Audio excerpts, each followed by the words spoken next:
Hey everyone, welcome back to COS Now. We've got a ton of exciting news on this week's show, but first, a question. Is the dam about to break? Find out on this week's episode of COS Now. What do we want? When do we want it? Now! Convention of States may be on the brink of its defining moment after President Donald Trump took to Truth Social earlier this week to share an article promoting Convention of States, sparking a firestorm of interest in the president's stance on the issue. The piece from Just the News links the Article 5 movement to Trump's agenda of restoring power to the American people. As Just the News reported, presidents such as Washington, Lincoln, and Reagan have supported the convention mechanism outlined in Article 5 of the Constitution, but no president has officially endorsed the efforts.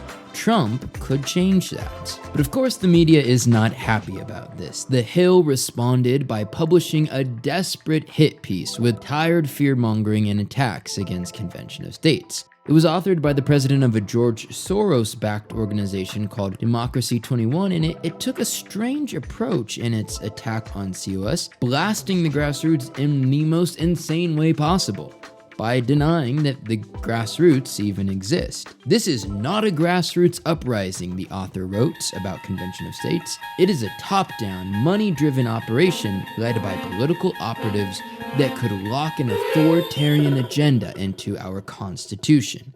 Well, if only he had been at our 2025 Race to Freedom Leadership Summit earlier this year, he would know just how wrong he is. Hundreds of COS activists gathered from around the country in Indianapolis for cutting-edge grassroots training, networking, and inspiring speeches. Mark Meckler kicked off the event with a touching tribute to the late Charlie Kirk. Next, he welcomed Indiana Governor Mike Braun to the stage for an inspiring address. Article 5. I don't know that they ever thought it would be due to financial irresponsibility, but they never imagined the printing press being in the basement. And that is a dangerous combination with career politicians that get a better pension every term they get reelected. Throughout the rest of the week, activists heard from Maha's Callie Means. Politicians in DC are talking about finite policy reform. I think that's really not resonating with the American people because I think there's a deep sense, most people don't even fully realize it, but there's a visceral sense that we don't have a policy problem, we have a structural problem. Lieutenant Governor Micah Beckwith. Be louder, we're going to be bolder, we're going to be more courageous, we will not be silent, we will speak and we will speak the truth with passion and courage. Heritage Foundation's Dr. Kevin Roberts. The Convention of States is vital to that because it revitalizes federalism and it puts the federal government back in its proper box. Rick Santorum, and many more. The event concluded Saturday night with an emotional awards banquet recognizing Challenge Coin recipients, the 2025 State Team of the Year, and Outstanding Volunteer of the Year. It concluded with an important and inspiring keynote address from Convention of States co-founder Michael Ferris. Because it is not by might, it is not by power, it is not by man that we win, it is by the Spirit of the mighty living God. A new award was unveiled to recognize the efforts of the heroic Michael Riley, who continues to volunteer for COS as a quadriplegic. He's a servant leader.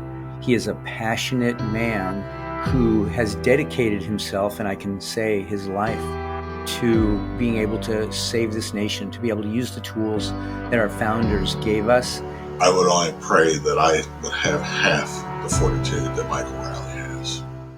Additionally, for those of you looking forward to July 4th, 2026, Patriot Academy President Rick Green and Mark Meckler announced a new collaboration to help celebrate the 250th anniversary of the United States. What I told the White House back in February was, hey, don't try to do a top-down approach. Let everybody do their own thing. Just encourage everybody to get together and do something. Let them have their biker rally.